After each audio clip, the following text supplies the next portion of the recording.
পরে পড়েছিলাম অশুক্রাকৃতি হ্রদ।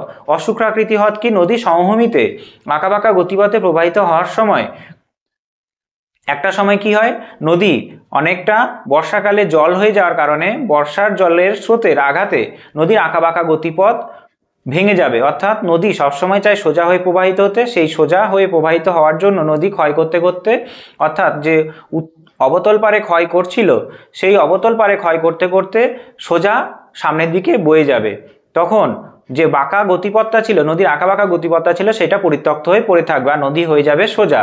আমরা যদি উদাহরণ হিসাবে বলি, নদী সোজা হয়ে যাবে আর যে আঁকাবাঁকা গতিপথটা ছিল সেটা হ্রদের আকারে স্থির জলাশয় রূপে পড়ে থাকবে।